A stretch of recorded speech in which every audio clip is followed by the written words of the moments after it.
antra grojaraščio kurių startupą dalis. Ir kaip priklauso visiems startupams, turime pradėti leisti pinigus dar jų neuždirbę. O geriausia juos yra išleisti firminiam svagui, kaip čia turiu dabar maikutę su logotipu. O jeigu mes turime firminį svagą, reiškia turime labai rimtą startupą. Šiandienos video tikslas yra apžvelgti keletą įrankių. Pirmas įrankis yra Jira, tai yra projektų valdymo aplikacija.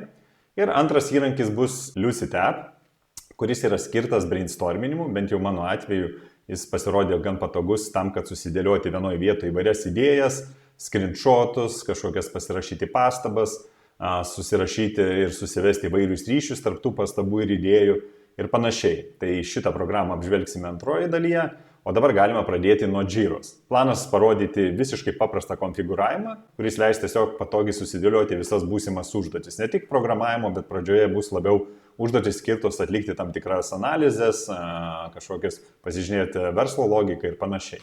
Kaip matote, esu dabar Jira oficialiam puslapyje.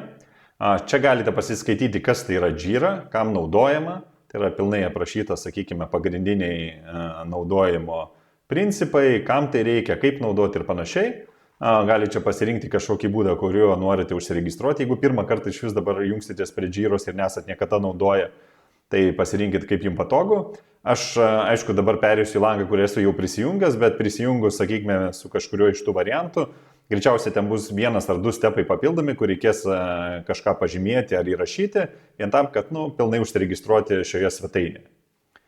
Ir galima uždaryti šitą langą ir, tarkim, prisiregistravus, jeigu viskas sėkmingai praėjo, jūs gausit panašų langą. Tai dar vienas iš variantų, galite paspausti čia esantį šitą ženkliuką, tai yra, kuris išskleidžia papildomą meniu. Ir čia, matote, yra įvairūs appsai, kurie priklauso šitai Atlassian grupiai. Tai šiuo atveju mes naudojam Jira Software. Tai aš esu grinai šitame puslapyje ir kaip matote, mes neturime jokių projektų.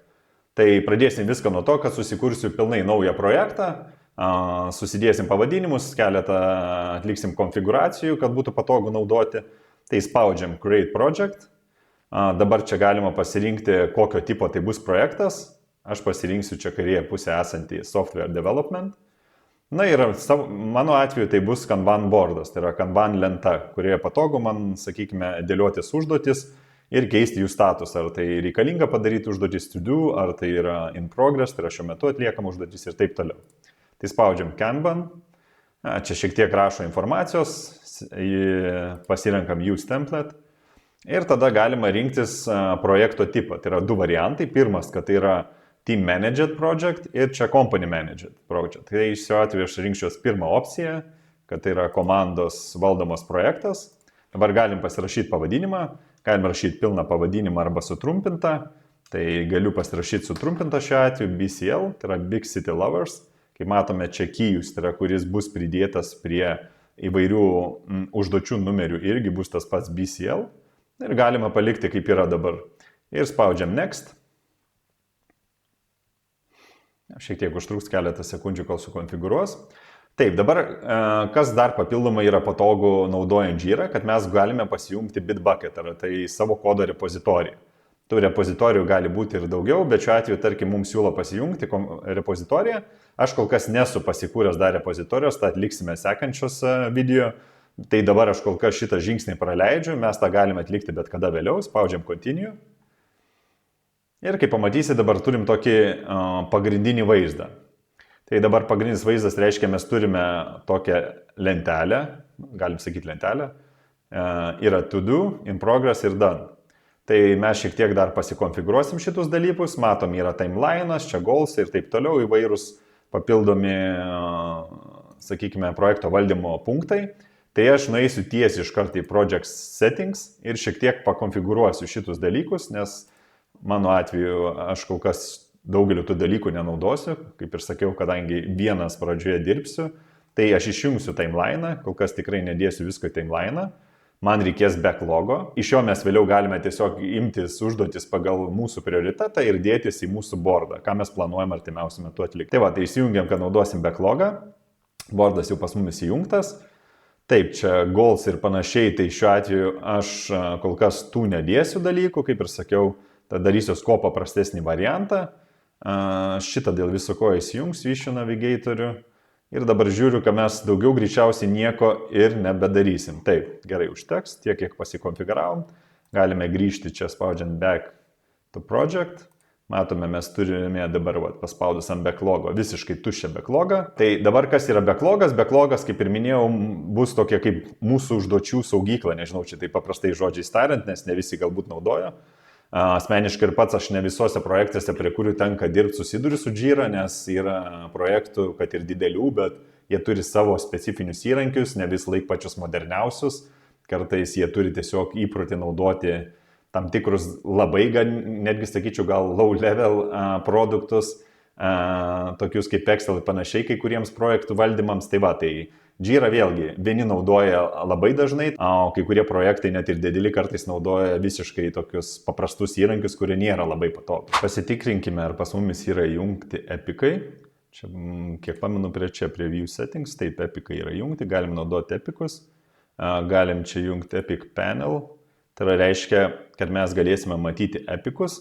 Epikas, kas yra epikas? Gal tai paprastai paaiškinsiu. Epikas yra kažkokia labai didelė arba kažkokia funkcionalumo dalis, arba tai yra kažkoks didelis darbų sąrašas, čia aš bandau paprastai paaiškinti, kuriame mes susidedam smulkesnius darbus, tie darbai gali turėti dar smulkesnius punktus. Kaip pavyzdys, epikas yra globalus, jį galim įdėti atskirus storius. Storius tai yra kažkokia biški didesnės apimties užduotis, kuri gali susidėti, sakykime, iš smulkesnių. Kaip pavyzdys, ten koks nors userio login puslapis, tai jisai gali turėti keletą smulkesnių, kaip pavyzdys, ten pakurkime endpointą, kad useris galėtų logintis, tada sukurkime formą useriui, jų antras taskas, dar galbūt kažkaip išskirtus kokios validacijos, ar dar papildomi galme tarpe servizai, kažkokios third party autentifikacijos, kažkokie tekos ir panašiai. Tai esmė, kad tas stories user login gali turėti daug smulkesnių užduočių tam, kad pilnai jį padaryti kaip visą funkcionalumą. Dabar, kadangi mes susikursim story epiką, kuris yra skirtas labiau tiesiog pasiplanuoti darbus, tai šitą epiką pavadinsiu taip abstrakčiai ir greičiausiai daugelis viduje esančių tų mažesnių užduočių bus greičiausiai netgi taskai, net ne story, tai aš jų dar labiau viduje nebeskirstysiu. Tai pabandykime pasikurti pirmą epiką. Aš planuoju pavadinti Discovery. Tai turim dabar epiką Discovery. Ir galim dabar pradėti kurtis keletą užduočių. Aš tokias, galvoju, turiu keletą užduočių, kurias norėčiau dabar sukurti ir jas galėsime priskirti šitam epikui. Ir pasižiūrėsime, kaip tai viskas atrodo backlog'e, kaip tai atrodo pagrindiniai mūsų lento ir panašiai. Gerai, susikurkime pirmą užduotį. Tai spaudžiame Create Issue. Ir čia galime parašyti savo pirmą taską. Tai pavadinkim taip. Konkurentų sąrašas ir analizė.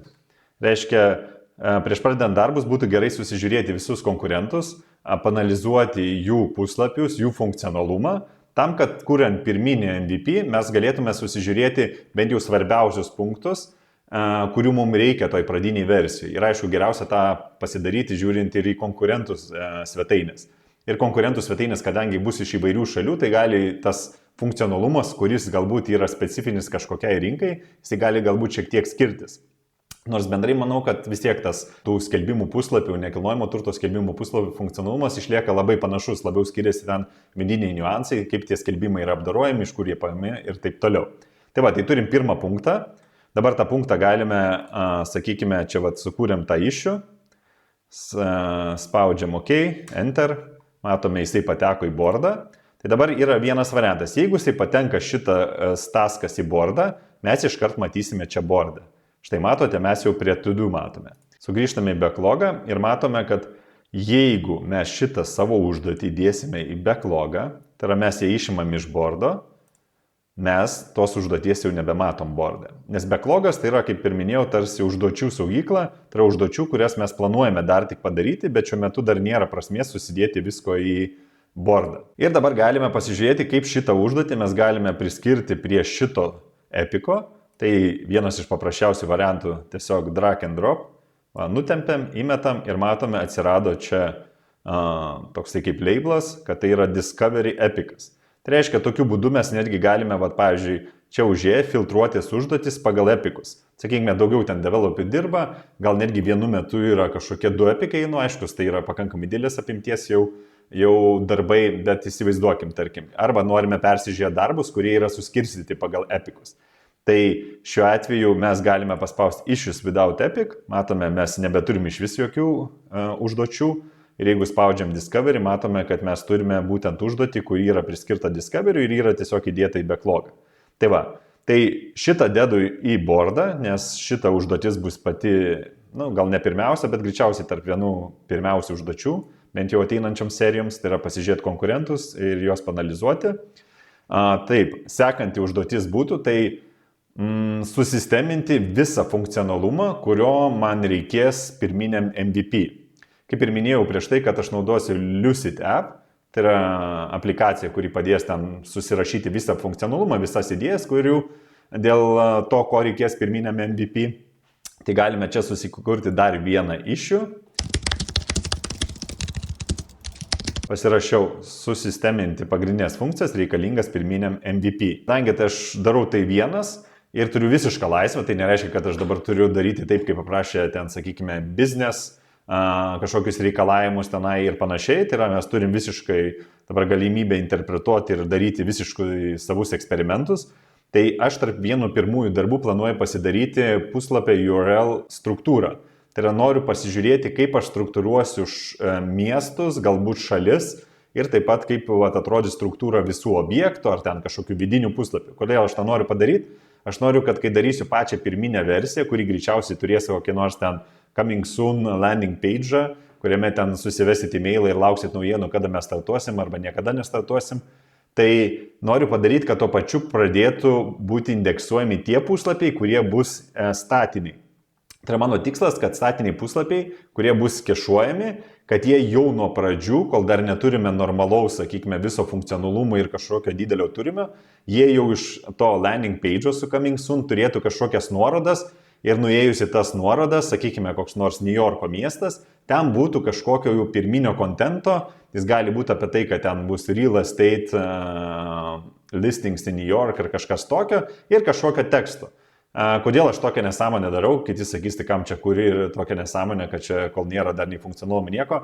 Tiesiog iš ankstesnių SEO eksperimentų pastebėjau, kad amžius, kiek užtrunka, sakykime, tam tikro linko, tai yra tam tikro page'o atsiradimas paieškoje, jisai prisideda prie to, kad vėliau pildant turinį taip toliau, truputį greičiau galima sulaukti kažkokio indeksavimo ir kažkokios pozicijos, vietoj to, kad laukti, kada atsiras tas konkretus puslapis ten apie kažkokį, nežinau, miestą, tai yra su skelbimais konkrečiam mieste, kol mes jį sukodinsim, kas gali užtrukti pusę metų ar panašiai, tai jau iš anksto turėsim kažkokį puslapį su tam tikrų tekstų. Tai reiškia, Google pasigaus ir pradės indeksuoti. Čia tokia mano visiškai teorija, kuri paremta šiek tiek ankstesniais eksperimentais, bet jeigu kažkas žiūri iš tų, kurie žaidžia su SEO, galit pakomentuoti, kad čia gal nesąmonė ir darytumėt visai kitaip ir panašiai. Tai va, todėl aš kaip trečią punktą įtraukiu URL struktūrą. Gerai, taip, turime jau 3 punktus būsimiem ateinančiams darbams. 4, ne ką mažiau svarbus punktas, tai yra pasirinkti frameworką. Tai yra, aš kol kas dar nesu 100% užtikrintas, kokį frameworką naudosiu, ar kelis frameworkus, nes visgi mums reikės ir backendo, ir frontendo. Tuo labiau, kad mes turėsime daug dar papildomų servizų ateityje, kurie ne tik susiję su ta, vadinkim, klientinė dalim, tai yra, kur ateina pasižiūri skelbimą, ar ten ateina koks nors nekilnojimo agentūros agentas įkelia skelbimą, bet mes turėsim turėti kažkokių tokių backgroundinių servizų, kurie, sakykime, kas naktį atnaujina kažkokių nekilnojimo turto objektų įrašus pagal kažkokių agentūrų duotus API-us, kažkokie gal servizai naujienlaiškius siunčia ar ten priminimus ir taip toliau. Tai šiuo atveju gali būti, kad naudosim netgi kelis skirtingus frameworkus, netgi skirtingas kalbas. Ten gali būti, kad vienam servizui naudosim kokį, nežinau, Springo frameworką su Java, fronte naudosim React ar dar kažkokį Reacto frameworką. Gal naudosim iškart full stackinį kažkokį frameworką skirtą būtent tai klientiniai daliai, kur mes rodysim skelbimus, ten galima bus įkelti skelbimus ir taip toliau. Tai va, šitus dalykus reikia galutinai apsispręsti. Tai aš galvoju, aš tą padarysiu galbūt 4 punkte, tai čia greičiausiai bus jau kokia 6 serija šito grojaraščio. Tai galima pasirašyti tiesiog aplikacijos frameworkai. Paskutinis punktas, bent jau šiandieną, ką įsivesim, tiesiog, kad matyti, va, čia dėl pačio naudojimuose Jira, kaip viskas vyksta, tai reikės ir kažkur laikyti savo duombazę. Tai ir galime pasirašyti, kad duombazės pasirinkimas. O kas liečia duomenų bazę, tai planuoju naudoti greičiausiai Postgresą. Aišku, dar pasižiūrėsime, nes čia galima visą laiką naudoti ir kelias kombinacijas ir taip toliau, galima kažkokią dokumentinę naudoti duombazę, bet šiuo metu kol kas planas yra Postgres, o vėliau, kai ten jau kursime įvairius servisus, viską galėsime pasižiūrėti kažkokius atvejus ir pasižiūrėti, ar mums yra prasmė kažką kito naudoti arba iš vis kombinuoti ir taip toliau. Tai va, tai šiandienai aš susidėjau, kiek čia matau dabar 5 užduotis. Tai kol kas tiek užteks, bent jau matome iš to, kaip galima naudotis Jira. Dabar, kaip matot, viską sudėjau į bordą. Reiškia, kol kas backlog'e tokių užduočių, kurių nesimatys bordą, dar neturime. Tai ateityje, kai planuosime kažkokius programavimo darbus, mes dėsimės jau dalį užduočių į backlog'ą. Tai va, o dabar galima ateiti tada į mūsų bordą. Ir matome, kad turime štai va, šitas užduotis čia. Tai yra to-do užduotis visos. Na ir kadangi jau sekančio iš serijų aš darysiu pačią pirmą užduotį, tai yra konkurentų sąrašas į analizę, tai galim čia ją pastumti in progress ir matome, mes dabar turime pirmą užduotį. Kai mes padarysim seriją, išanalizuosim, surašysim konkurentus analizę, nustumsim į dar. Tai yra kuriamos užduotys, tai yra taskai ar story, dažnai jie yra aprašomi. Tai šiuo atveju, kadangi aš pats vienas dirbu, tai aš šitų visų užduočių aš neprašinėjau. Matote, aš pasirašiau pavadinimus, bet jeigu, sakykime, tai būtų normali užduotis, normalus taskas arba storis, tai čia būtų visiškai kitokio formato, sakykime, tekstas, tai būtų normaliai parašytas pavadinimas. Čia description'ą būtų surašyti visi reikalavimai. Jeigu ten storis kažkoks būtų, tai aišku, pradedama rašyti, aš kaip useris noriu taip ir taip, kad man veiktų ten. Arba kaip pavyzdys, aš kaip vartotojas noriu, kad aš matyčiau prisijungimo formą, galėčiau įsiregistruoti. Tada rašome acceptance kriterijų. Tai reiškia tam tikri reikalavimai, kurie turi būti įgyvendinti tam, kad mūsų užduotis būtų pilnai atlikta. Tai šiuo atveju, jeigu mes normaliai darytume, tai va šitas description tikrai turėtų dar papildomai informacijos. Šiek tiek trumpai papasako apie taskus, kas yra Jira, kaip naudojam, bent jau visiškai basic tokį variantą. Ir galėsime dabar pereiti prie kito įrankio, tai Lucid App, kur parodysiu šiek tiek, kaip aš jį naudoju ir kaip man ten patogu, bent jau man asmeniškai dėliotis įvairias idėjas. Esame dabar Lucid aplikacijoje. Čia galite šiek tiek pasižiūrėti, štai yra parodytas toks filmukas, kaip naudotis, kaip patogu čia daryti įvairius dalykus, susidėlioti kažkokius nautus ir panašiai. Tai galime nueiti dabar į būtent tą vieną iš tų Lucid App produktų. Tai čia yra šitas Lucid Spark. Pasirinkus jį, čia galite nemokamai užsiregistruoti, ten kažkiek resursų yra nemokamai, tai bent jau ta viena lenta, kurios viską aš brainstorminsiu, jinai tikrai yra nemokama, man atrodo, apie 3 lentas galima tokia susikurti. Ir spaudžiam login, čia prisijungimas labai paprastas, pasirinksit vieną iš patogiausių autorizacijų. Štai, prisijungiau prie Lucid App'o, tai dabar aš atsidarysiu šitą vadinamą Mind Map. Ten daugiau jie turi įvairių versijų, kokias galite naudoti, Mind Map'as, UML diagramos ir taip toliau, tai čia daug tų opcijų yra. Aš jau pradėjau daryti ant Mind Map'o, tai galima atsidaryti Mind Map'ą. Keletą sekundžių, kol užsikraus. Na va ir kaip minėjau, čia yra tokia lenta, kurią galime pakankamai stipriai sumažinti ir atvirkščiai padidinti. Ir matote, va čia dabar, kai mes turime atskiras tas mano idėjas, kur aš kažką žymiuosi, aš jas toj pritrauksiu, kad matyti, bet galime tas idėjas labai patogiai, sakykime, stumdyti. Jeigu mes dabar prieitume, va, sakykime, čia yra cart ideas, tai kažkokios idėjos susijusios su atskirais nekilnojimo turto objektų tais skelbimais. Aš galiu, kaip vienas elementas, kiekvienas yra atskiras, kaip pavyzdys, arba toks, bet tarkime, mes dabar norime kažkur perstumti, tai pasižymit visą ir stumėt kaip visą elementų grupę. Ir tada čia galime, kaip ir minėjau, čia yra, va, sakykime, šitie elementai kaip screenshotai, čia gali susidėti lapelius, kur kažką apsirašytų, idėjas ir panašiai. Tada, vat, jeigu prieėjus, matote, galima nuvedinėti ryšius įvairius, tai tų idėjų, kaip galima šitą bordą naudoti, yra tikrai daug. Aš tiesiog pagalvojau, kad čia bus patogu susidėti idėjas ir paskui, ypač ar ten puslapis po puslapio, ar tarkim funkcionalumo schemą kažkokią braižant, čia yra labai patogu. Kaip pavyzdys, va, tarkim, čia mes turime headerį, tai yra, kur bus prisijungimo kažkokie mygtukai, kažkokie pagrindiniai navigacijos mygtukai, logotipas, Tai va, aš įsidėjau desktopinę versiją headerio, įsidėjau mobile versiją ir čia galima bus panagrinėjus tam tikrus konkurentus ar šiaip kažkokias kitus dizainus susijusius irgi su ar nekilnojimu turtu ar panašiai. Ir čia dar papildomai susidėlioti kažkokių idėjų, kaip mes iš tikro galutinėme etape norim, kad atrodytų mūsų headeris. Tai va, tai dvi aplikacijos, kurias norėjau šiandien parodyti. Pasidarėm Jira boardą, susidėjom pirmas užduotis, turime Lucy Tab susidėti visas idėjas. Ir minėjau, sekančiai serijoje turėčiau analizuoti konkurentus, pasižiūrėti, kokie funkcionalumai reikalingi, viską susirašysim į šitą Lucy Tabą. Ir tada dar kitoj serijoje jau pradėsime žiūrėti ir apsirašinėti funkcionalumą atskiriem puslapiam. Tikiuosi susitiksime dar iki naujų metų, tai yra kitą savaitę tarp Kalėdų ir naujųjų metų. O šiandieną tiek ir iki.